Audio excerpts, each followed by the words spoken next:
فادعوه بها. صدق الله العظيم. اعوذ باللہ من الشیطان الرجیم. بسم اللہ الرحمن الرحیم. سبحانک لا علم لنا الا ما علمتنا انک انت العلیم الحکیم. یسبح للہ ما فی السماوات والارض وهو العزیز الحکیم. وصلی اللہ تعالی علی خیر خلقہ ونور عرشہ وزینت فرشہ محمد وآلہ واصحابہ وازواجہ وذریتہ واہل بیتہ واہل اطاعتہ اجمعین برحمتک یا ارحم الراحمین. السلام علیکم دوستو، آپ کو ذکر الہی چینل میں ذکر قرآن میں خوش آمدید ہے. آج ہم نے صفت رحمان کو جو ہم پڑھ رہے تھے، آج کل ہم نے کہانی جو ہے، ایک واقعہ جو تھا حقیقی واقعہ، اس کو ہم نے سمجھا تھا، اور اس کو سمجھنے کے بعد ہم اس نتیجے پہ پہنچے تھے کہ اب اس واقعے میں جو پورا ایک واقعہ ہوا تھا، اس کی حقیقتاً اس میں صفت رحمان کس طریقے سے کام کرتی ہے. اب اس ریئل لائف ایگزامپل میں میں آپ کو اس کی اب تشریح میں سمجھاؤں گا، اپنی طرف سے کوشش کروں گا اس کو انٹرپریٹ کرنے کی اور بتانے کی کہ یہ صفت کس طریقے سے جو ہے وہ اس واقعے کے اندر کام کر رہی تھی، کس کس اسٹیپ پر یہ واقع اتنی زیادہ اس کی انوالومنٹ تھی، اور ساتھ ہی ساتھ آپ کو کچھ مزید جو ہے قوانین الہی سمجھ آئیں گے انشاءاللہ. میری کچھ طبیعت تھوڑی بہتر نہیں ہے، تو اگر کچھ تھوڑی آپ لوگوں کو سننے میں ڈیلے ہو تو اس کے لیے میں پہلے سے آپ سے معذرت کرتا ہوں. اچھا، یہ جو ہماری یہ تھی صفت رحمان کی، اس میں اب ہم یہ دیکھیں گے کہ اس واقعے میں در حقیقت ہوا کیا تھا.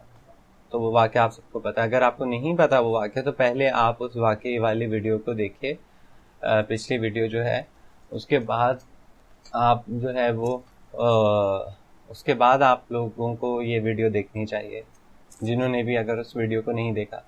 اچھا، اور مجھے کمنٹس آئے ہیں، وہ میں نے کمنٹس پڑھ لیے ہیں، یوٹیوب چینل پہ بھی آئے ہیں، کوئی رابعہ صاحبہ ہیں انہوں نے بھی کیے ہیں، اور کچھ اور لوگوں نے بھی میرے پاس واٹس ایپ گروپ میں بھی آئے ہیں اور ان باکس میں بھی آئے. تو انشاءاللہ ان تمام سوالوں کے جواب جو ہیں وہ میں صفت رحمان جب مکمل ہو جائے گی تو اس کے بعد پھر میں ان کے جواب دوں گا انشاءاللہ آپ لوگوں کو.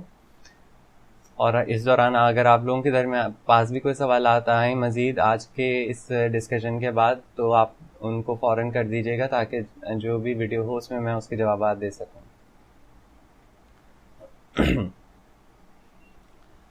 تو ہوا کیا تھا کہ شازیہ صاحبہ جو تھیں، انہوں نے شادی، وہ جو معاملہ ہوا تھا، انہوں نے جاب کی تھی. اب وہاں سے ہم اس کو سمجھنا شروع کریں گے، کیونکہ ہم نے واقعے کو جو ہم نے پک کیا ہے، یا واقعے کا جو اس اصلی واقعے کا جو سیگمنٹ ہے وہ ہم نے وہاں سے لیا ہے.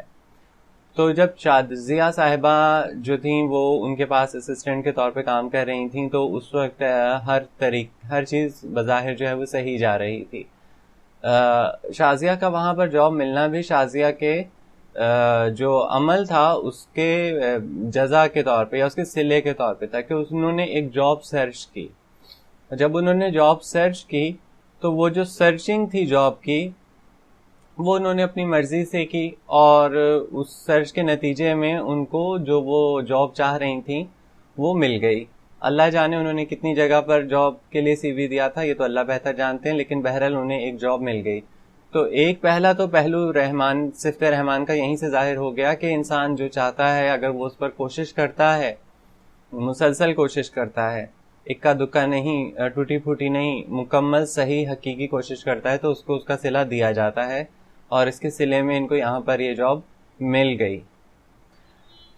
اگر یہ اللہ سے دعا کرتی ہیں کہ اللہ انہیں وہ جاب دے جو ان کے لیے بہتر ہے تو شاید ان کو یہاں یہ جاب نہیں ملتی، لیکن انہوں نے شاید دعا نہیں کی تو انہوں نے بس اللہ تعالیٰ شاید ان کی زندگی میں معنی ہی نہیں رکھتا تھا اس معنوں میں.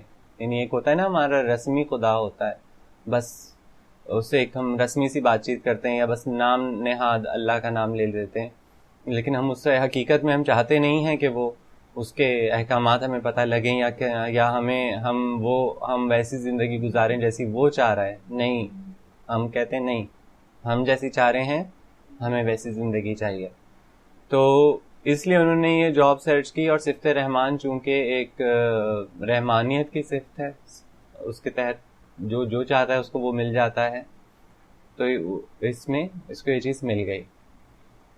اب اس کے بعد جو ہے یہ صاحبہ وہ مطمئن نہیں ہوئی جاب ملنے کے بعد، اور ان کی آنکھیں اب لگ گئیں کہ کس طریقے سے یہ بجائے اس سیلری یا جاب پہ گزارا کیے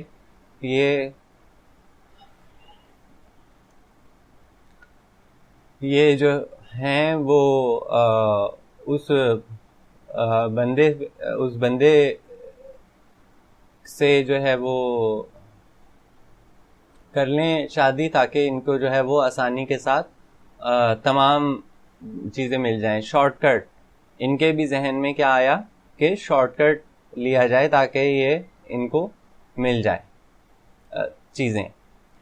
اچھا، اب کیا یہ بچی تھیں؟ ان کو معلوم نہیں تھا کہ ایک اتنی بڑی عمر کا آدمی اگر ان سے شادی کر رہا ہے تو وہ محض اس لیے کر رہا ہے کہ وہ کم عمر ہیں اور اس آدمی کی ریکوائرمنٹ ہے. تو جو یہ نام نہاد انہوں نے اس کو جو اپنے طریقے سے اپنی طرف انگیج کیا، اپنی طرف اس کی توجہ دلائی، تو اس میں ان کو اچھے طریقے سے معلوم تھا کہ یہ کیا کر رہی ہیں. تو یہ نہیں کہ یہ لا علمی میں یہ سب ہو رہا تھا، یہ سب ان کے جانتے بوجھتے وہ یہ کر رہی تھیں. اس کے بعد انہوں نے ایک بظاہر ایک بوڑھے بندے سے شادی کر لی. جسٹ ان کا ایک پرپز تھا کہ مجھے دولت چاہیے.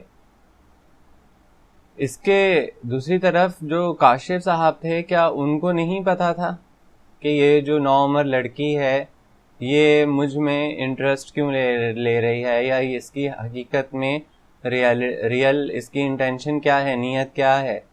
لیکن کیا کہ دونوں ایک دوسرے کی نیتوں کو جاننے کے باوجود محض اپنی فزیکل یا اپنی پرسنل اٹریکشنز اور انٹرسٹ کی وجہ سے دونوں نے حامی بھر لی. دونوں پتہ نہیں ایک دوسرے کے سامنے کیا کیا باتیں کرتے ہوں گے، اور اندر سے دونوں کو ہی پتا تھا کہ جھوٹ ہے، ساری باتیں جھوٹ ہے، یا زیادہ تر باتیں جھوٹ ہیں اس میں ساری. تو انہوں نے یہ کیا. اب صفت رحمان نے شادی ہونے دی، کوئی اس میں مداخلت نہیں کی. حالانکہ یہ جو ایونٹ ہو رہا تھا شادی کا، یہی وہ مین ایونٹ تھا، یہ وہ ٹریگرنگ ایونٹ تھا جس کے بعد جو ہے شازیہ کی زندگی تباہ ہو جانی تھی، اور بالآخر اس نے جو بھی ہے اس کا انجام وہ ہو جانا تھا. لیکن یہ شادی ہونے دی گئی.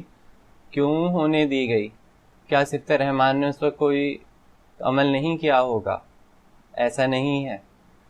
باوجود اس کے کہ یہ اس پر شادی کرنا چاہ رہی تھی، صفت رحمان جو ہے یا نظام الہی جو ہے وہ مختلف طریقوں سے انسان تک اپنا میسج اور ہدایت پہنچا رہا ہوتا ہے.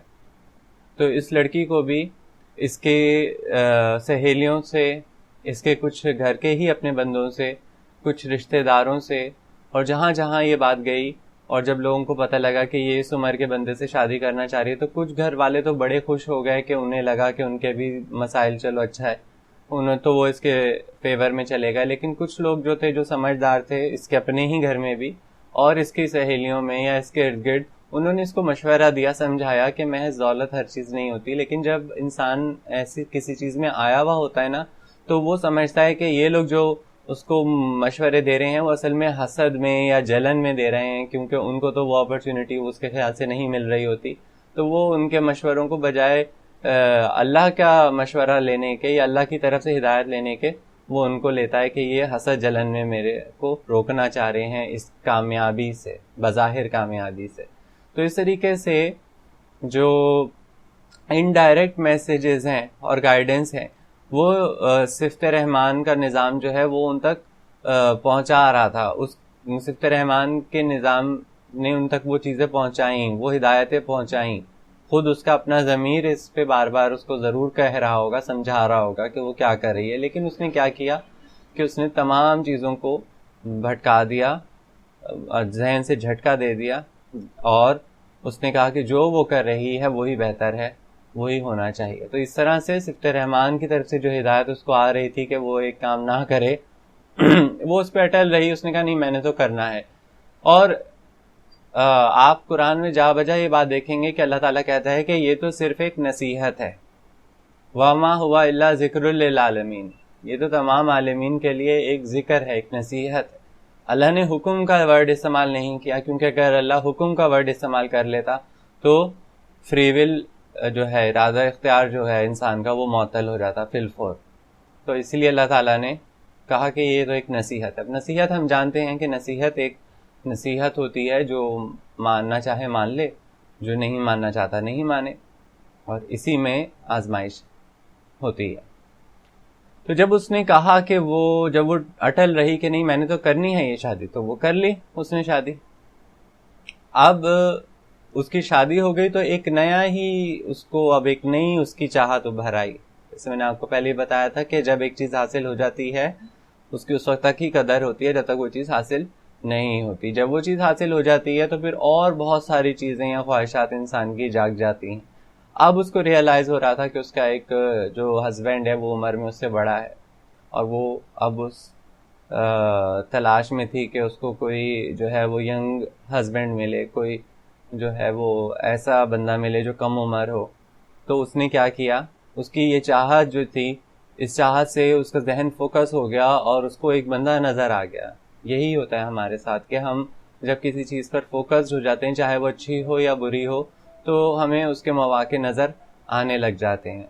سم ہاؤ ہمیں وہ موقع مل جاتے ہیں. وہ موقع نہ ملیں یا موقع نہ ملنے دیا جائے، اس کو ہم سمجھیں گے صفت رحیم میں. لیکن صفت رحمان کے تحت جو بندہ جب فوکس کرتا ہے کسی چیز پہ تو اس کو وہ چیز مل جاتی ہے. تو اس کو بھی وہ لڑکا، وہ ایک اپرچونٹی اس کو سامنے نظر آ گئی. اب یہ دونوں ملے اور ان دونوں نے مل کر اس طریقے سے ایک دوسرے کے ساتھ کانسپیریسی جو ہے وہ بنائی کہ کاشف صاحب کو ہٹا دیا جائے. اور صفت رحمان نے ایسا ہونے دیا اور کاشف صاحب جو ہیں وہ راستے سے ہٹ گئے. صفت رحمان نے ایسا کیوں ہونے دیا؟ کیوں؟ کیونکہ کاشف صاحب یہی ڈیزرو کرتے تھے. کاشف صاحب کا جو صلہ تھا وہ یہی تھا، جو دنیا میں تو انہیں پھر بھی ایک بہت چھوٹے پیمانے پہ ملا، لیکن جو آخرت میں انہیں اب صلہ ملنا ہے وہ اللہ ہی جانتا ہے کہ وہ انہیں کیا صلہ دے گا. کیونکہ وہ خود جو ہے کاشف صاحب ایک گناہگار، انتہائی گناہوں کی زندگی گزار رہے تھے. گناہگار not in the personal sense, گناہ ان دا سینس کہ جس طریقے سے انہوں نے بزنس کو بڑھانے کے لیے جو جھوٹ، فریب، دھوکہ دہی کا بازار گرم کیا تھا، وہ اس کا صلہ تو انہیں ملنا ہی تھا. اس کے ساتھ ساتھ انہوں نے ایک اپنے ظالمانہ بیہیویئر کی وجہ سے جو انہوں نے اپنی اس بیوی کے ساتھ رکھا اور بچوں کے ساتھ رکھا جو ان کے اصل وقت میں ان کے ساتھ تھے، جب یہ ایک متوسط طبقے سے تعلق رکھتے تھے، جب انہوں نے نیا کاروبار شروع کیا تھا، تو یہ ان کی پہلی بیوی تو اس وقت سے ان کے ساتھ تھی. تو جس عورت نے اور جو ان کے اپنے بچے تھے، جن لوگوں نے اس بندے کے ساتھ اچھے بھلے برے وقت میں اس کا ساتھ دیا تھا، اس نے ان لوگوں کی باتوں کا کوئی مان نہیں رکھا اور خود کو عقل کل سمجھ کر ان کو جو ہے وہ نظر انداز کیا اور ان کو مجبور کیا کہ وہ بھی اس کے ساتھ حرام کام میں ملوث ہو جائیں اور اس میں اس کے حصے دار بنے. ان خاتون نے بہت ہمت دکھائی، جس سے شو ہوتا ہے کہ ان کا ایمان جو ہے وہ اللہ پہ حقیقی ایمان تھا، یا یہ اس چیز کے لیے بالکل راضی نہیں ہوئی اور انہوں نے اس کو اپنے عمل سے شو کیا. تو ہوا کیا کہ اس نے، کاشف نے، ایک پرخلوص، ایک حقیقی سچی بیوی کو دھوکہ دیا، اس کو سزا دی، اور نتیجتاً کیا ہوا کہ اس کو ایک ایسی بیوی ملی جو کہ دھوکے باز تھی، اور ایک ہم اسے قاتل بھی کہہ سکتے ہیں کہ ایک قاتل اور ایک دھوکے باز بیوی ملی. ایک طرف ایک بیوی ملی جو کہ بہت ہی پرخلوص تھی اور اس کو زندگی دینے والی تھی، یعنی کہ اس کی زندگی میں وہ اس کو سیدھے راستے پہ رکھنے والی تھی. اور ایک اس کو بیوی ملی جو اس کا جب اس نے اس کی قدر نہیں کی تو اس کو جو بیوی ملی وہ بظاہر تو بڑی اچھی تھی، لیکن اصل میں وہ دھوکے باز بھی تھی اور وہی اس کی تباہی کا باعث بنی. ساتھ ساتھ وہ دولت، وہ بزنس جس پر ان صاحب کو بہت اکڑ تھی کہ یہ سب ہے، اس وجہ سے ہر کوئی میرے نیچے ہے، میرے زیر نگی ہے، تو وہ سارا بزنس اس بندی کی اگر آپ زندگی کا جو خاتمہ دیکھیں، اس کے خاتمے کے وقت وہ بزنس سارے کا سارا اور وہ دولت سارے کی ساری اس عورت کے ہاتھ میں چلی گئی جو ڈیزرو نہیں کرتی تھی. تو اس نے اس سے حق چھینا تھا جو ڈیزرو کرتا تھا اپنے طور پہ، تو اس کی طرف سے تو وہ حق اس کے پاس چلا گیا جو ڈیزرو نہیں کرتا تھا. تو اس طریقے سے صفت رحمان نے دنیا میں اس بندے کے ساتھ معاملہ کیا. اور موت کا وقت تو آ چکا ہوگا حقیقتاً، کیونکہ کوئی بندہ اپنے وقت سے پہلے یا بعد میں نہیں رک سکتا، تو موت کا وقت تو آ گیا تھا. لیکن یہ نظام الہی کی بڑی زبردست ایک حکمت اور کیلکولیشن ہوتی ہے کہ وہ وقت اور وہ حالات اس طریقے سے کریٹ ہوتے ہیں کہ عین اس وقت تک وہ معاملات ہو چکے ہوتے ہیں. یہ پرفیکشن ہے نظام الہی کا. تو صفت رحمان نے یہ اس لیے ہونے دیا. اچھا، اب جو ان کی وائف ہیں، جو اصلی میں وائف تھیں پہلی والی مسز کاشف، ان کو دیکھیں کہ انہوں نے ایک نیک نیتی کے ساتھ وہ اپنے بچوں کو پڑھانا چاہ رہی تھیں، بڑھانا چاہ رہی تھیں، انہیں ایک اچھا انسان مسلمان بنانا چاہتی تھیں. اور ان کے اس سلسلے میں نظام رحمان نے ان کی طرف کس طریقے سے توجہ کی؟ دو طریقے سے. پہلا یہ کہ اس سارے عرصے کے دوران جب وہ ان سے لڑ رہی تھیں اور پھر وہ جب ان سے سیپریٹ ہوئیں، تو اس کے بعد ان کو بہت زیادہ معاشی اور ذہنی اور دوسرے مسائل پیش آئے بچوں کے حوالے سے، اور وہ ان سب کو انہوں نے صبر و استقامت کے ساتھ فیس کیا، اللہ تعالیٰ پہ بھروسہ کرتے ہوئے. تو صفت رحمان کے تحت وہ کرائٹیریا تھا جو میں آپ کو سمجھا رہا تھا کہ سیدھے ہاتھ والوں کا مطلب یہ نہیں کہ وہ اگر اللہ کے لیے کوئی کام کر رہے ہیں تو پہلے ہی دن ان کے اوپر سارے لاز ہٹ جائیں گے اور ان کو اس کا صلہ مل جائے گا. صلہ ایسے نہیں ملے گا، نہ برے کو ایسے صلہ ملے گا، نہ اچھے کو ایسے صلہ ملے گا، جب تک وہ پیمانہ، خدائی پیمانہ جو ہے وہ پورا نہ ہو جائے. وہ پیمانہ اللہ کے ہاں اللہ جانتا ہے، اللہ نے ہر شخص کے لیے الگ الگ پیمانہ رکھا ہوا ہے، اور وہ اس کے اپنے ہی عملوں کی وجہ سے وہ پیمانہ رکھا جاتا ہے، یا کبھی اس کے بڑوں کے عمل جو ہوتے ہیں ان کی وجہ سے. تو وہ ایک پیمانہ ہوتا ہے جو کہ اللہ کے ہاں اس کا حساب کتاب ہے. تو وہ پیمانے کے لیے وہ اپنے صبر و استقامت سے اس پہ لگی رہیں. اب اس میں آپ ملاحظہ کریں کہ وہ عدالت چلی گئیں. اب آپ اس پہ سوچیں کہ ایک خاتون جو ہے وہ ایک ایسا اسٹیپ اٹھا رہی ہے عدالت جانے کا جس میں اس کے ذہن میں یہ سوچیں بھی آئی ہوں گی لازمی طور پر کہ یہ پاکستان ہے بھائی، اور پاکستان میں عدالتوں میں انصاف کہاں ملتا ہے، اور وہ بھی پراپرٹی کے معاملات میں. تو یہ تو ایک ایسی چیز تھی کہ جس میں جو ہے وہ اگر یہ سوچتی اور ایسی باتیں سوچتی تو وہ کیس ہی نہ کرتی یا عدالت جاتی ہی نہیں. لیکن اگر وہ عدالت نہ جاتی تو جو ان کو صلہ دینے کا میڈیم تھا صفت رحمان کے تحت، وہ اس میڈیم کو اپنے ارادے سے بند کر دیتی اس دروازے کو. یہ بہت اہم بات ہے کہ اپنے حق کے لیے یہ جو ہمیں باتیں بتائی جاتی ہیں نا، اپنا حق چھوڑ دو، اللہ کے حوالے کر دو، دیکھا جائے گا. اللہ ایسا نہیں کہتا. اللہ کہتا اپنے حق کے لیے آپ نے لڑنا ہے، بات کرنی، کھڑے ہونا ہے. لیکن اس کے دو طریقے ہوتے ہیں. ایک یہ کہ کبھی آپ کو پہلے صبر کرنا ہوتا ہے اور اس وقت کا ویٹ کرنا ہوتا ہے جب آپ کے سامنے حالات آ جائیں کہ ہاں اب اپنے حق کے لیے کھڑے ہونا ہے. جسے اس معاملے میں وہ اپنے حق پہ تو پہلے سے کھڑی ہوئی تھیں، لیکن اگر وہ اس وقت تقاضا کرتی ہیں یا اس وقت باتیں کرتی ہیں تو ان کو شاید یہ جائیداد یا کوئی حصہ وصہ نہیں ملنا تھا اس بندے نے، تو بلکہ وہ شاید اپنی زندگی میں ہی ساری چیزیں کسی اور کے نام کر کے چلا جاتا. تو اللہ نے دیکھیں اس کو کیسا اندھا کر دیا کہ اس نے اپنی زندگی میں وہ چیزیں اس شازیہ کے نام نہیں کی. کچھ ایک آدھ چیزیں کی، لیکن یعنی کہ اصل پراپرٹی یا بزنس جو تھا وہ نہیں اس کے نام ہوا. تو اس طریقے سے اللہ تعالیٰ نے ان کی پروٹیکشن کی، ان کے اس صلے کی جو اللہ نے انہیں دینا تھا.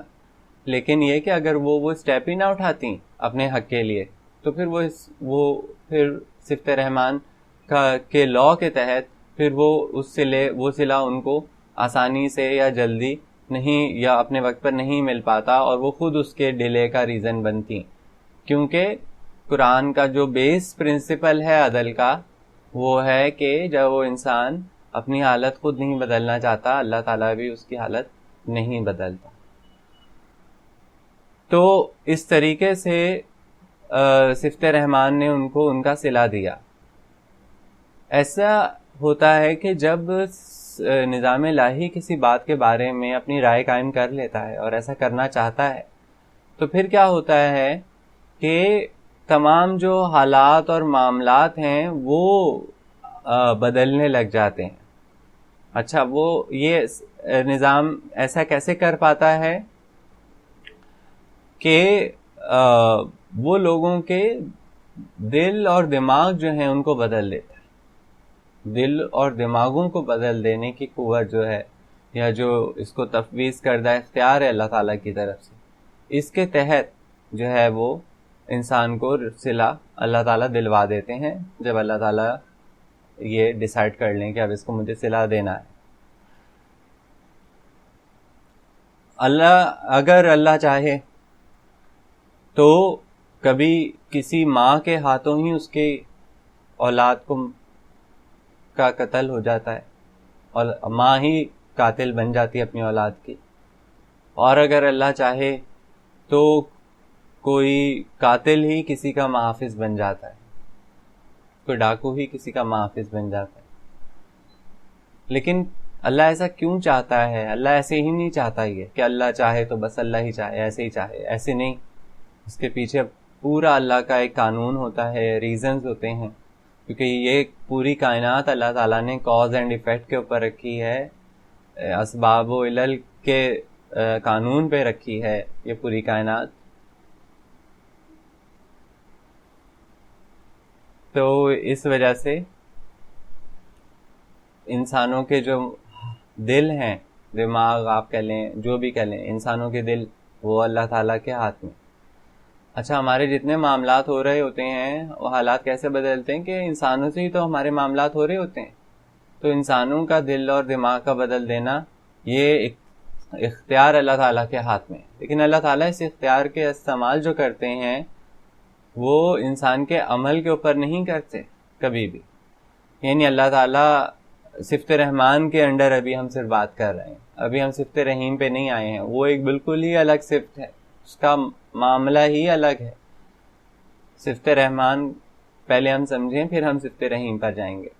تو صفت رحمان کے تحت اللہ تعالیٰ اپنا یہ اختیار نہیں استعمال کرتے. انسان کے عمل جب ہو جاتا ہے تو اس کے صلے کے روپ میں اللہ تعالیٰ اپنا یہ اختیار استعمال کرتے ہیں، جس کے تحت اللہ تعالیٰ دلوں کو پھیر دیتے ہیں یا دلوں کو مائل کر دیتے ہیں یا دلوں کو بھٹکا دیتے ہیں. اس کا ہمیں کہاں سے ملتا ہے کہ کیا واقعی میں ایسا ہوتا ہے؟ تو قرآن میں سورہ تغابن ہے، اس کی آیت نمبر 11 ہے. جی، اس کی آیت نمبر 11 ہے، ما اصاب من مصیبت الا باذن اللہ ومن یؤمن باللہ یہد قلبہ واللہ بکل شیء علیم. کوئی مصیبت نازل نہیں ہوتی مگر اللہ کے اذن سے، اللہ کی مرضی سے، اللہ کے حکم سے. اور جو شخص ایمان لاتا ہے اللہ اس کے دل کو ہدایت دیتا ہے، اور اللہ ہر چیز سے پر علم رکھنے والا ہے، ہر چیز کا علم اللہ رکھنے والا ہے. اللہ اس کے دل کو ہدایت بخشتا ہے. یہاں دل ورڈ استعمال ہوا ہے. وَمَن يُؤْمِن بِاللَّهِ يَهْدِ قَلْبَهُ، اللہ اس کے دل کو ہدایت دیتا ہے جو اللہ پر ایمان لائے. پہلے مصیبت کا ذکر ہوا، مطلب ابھی میں اس آیت کی تشریح میں چلا جاؤں تو ایک اور ہی پورا ہی 1 گھنٹہ اس میں لگ جائے گا. بہرحال ایک مصیبت کا ذکر ہوا اور اس مصیبت کے بعد فوری طور پہ بتا دیا گیا کہ اگر کوئی بھی مصیبت آپ پر نازل ہو رہی ہے تو آپ اگر اللہ پر ایمان رکھتے ہیں تو اللہ تعالیٰ آپ کے دل کو ہدایت دے دے گا. آپ کے دل میں اللہ تعالیٰ ہدایت دے گا آپ کو. ہدایت کیا ہوتی ہے اس کو ڈیٹیل میں ہم سمجھیں گے سورہ فاتحہ کی جب ہم آیت پڑھیں گے اہدنا الصراط المستقیم، تو اس میں ہم ہدایت کے قرآنی مفہوم کو سمجھیں گے. لیکن یہاں آپ سمجھ لیں مختصراً کہ پھر اللہ تعالیٰ دل کو ہدایت دیتا ہے، اور دل کو جو ہدایت دیتا ہے، دل وہی چیز دل میں جو کہ بار بار ہوتی ہے، تو دل وہ کنٹرولنگ فیکٹر ہے. جیسے ایک گاڑی ہوتی ہے، گاڑی کی سب سے اہم چیز ہم کہتے ہیں انجن ہے. وہ انجن تو ہے گاڑی کی سب سے اہم چیز، لیکن انجن سے کہیں زیادہ اہم گاڑی کی جو چیز ہوتی ہے وہ اسٹیئرنگ ہوتا ہے، جس سے گاڑی کا رخ کہیں بھی موڑا جا سکتا ہے. تو اسی طریقے سے انسانی جسم میں بظاہر تو سب سے اہم چیز دماغ ہے، لیکن اس دماغ کا جو کنٹرول ہے، اس کا جو اسٹیئرنگ ہے، اس کا جو اس کو رخ دے سکتا ہے وہ دل. تو اللہ تعالیٰ دل کو ہدایت دے دیتا ہے کہ کس راستے جانا ہے، کس راستے نہیں جانا، یا کیا کرنا چاہیے. اس طریقے سے سورہ انعام ہے، اس کی آیت نمبر 46 ہے کہ قُلْ أَرَأَيْتُمْ إِنْ أَخَذَ اللَّهُ سَمْعَكُمْ وَأَبْصَارَكُمْ وَخَتَمَ عَلَى قُلُوبِكُمْ مَنْ إِلَٰهٌ غَيْرُ اللَّهِ يَأْتِيكُمْ بِهِ انظُرْ كَيْفَ نُصَرِّفُ الْآيَاتِ ثُمَّ هُمْ يَصْدِفُونَ. کہو کہ بھلا دیکھو تو اگر اللہ تمہارے کان اور آنکھیں چھین لے اور تمہارے دلوں پر مہر لگا دے، تو اللہ کے سوا کون معبود ہے جو دوبارہ تمہیں یہ نعمتیں عطا کرے. دیکھو ہم کس طرح اپنی آیتیں بیان کرتے ہیں، پھر بھی یہ لوگ جو ہے وہ نظریں چراتے ہیں. سن کر بھی دل مان بھی رہا ہے اس چیز کو، لیکن آئیں بائیں شائیں ہو جاتے ہیں. یہ تو ہم پہ بالکل ہی یہ آیت فٹ ہے، ہماری حرکتیں ہی ہیں سارے. تو ان میں بھی اللہ نے کہا کہ اگر اللہ تمہارے کان یعنی تمہارے سننے، یعنی تم جو سن رہے ہو اس میں تمہیں خیر کی بات سن رہی ہے، لیکن اللہ تعالیٰ تمہیں وہ خیر سمجھنے نہیں دے گا.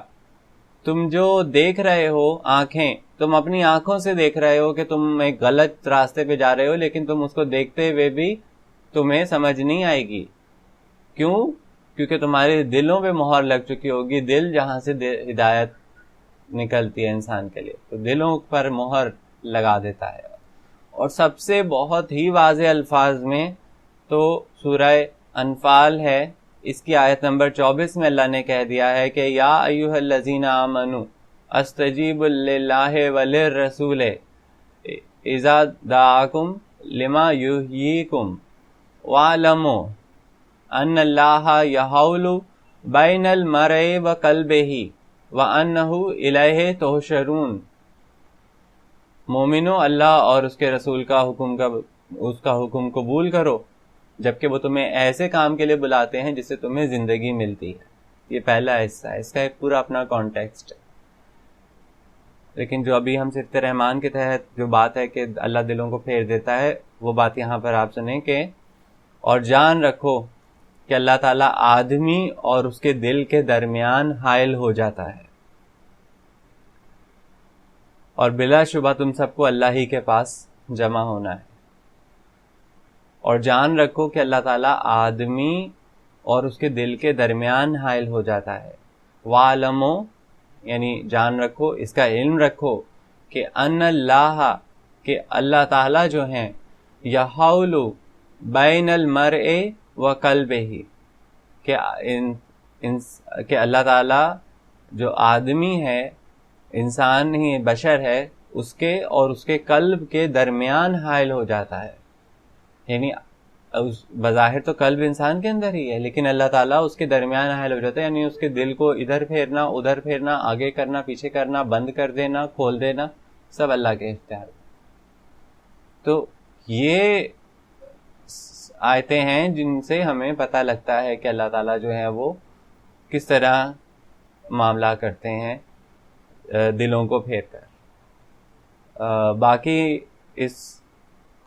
باقی کا حصہ انشاءاللہ ہم کل کی کلاس میں سمجھیں گے، کل کے ڈسکشن میں سمجھیں گے انشاءاللہ تعالی۔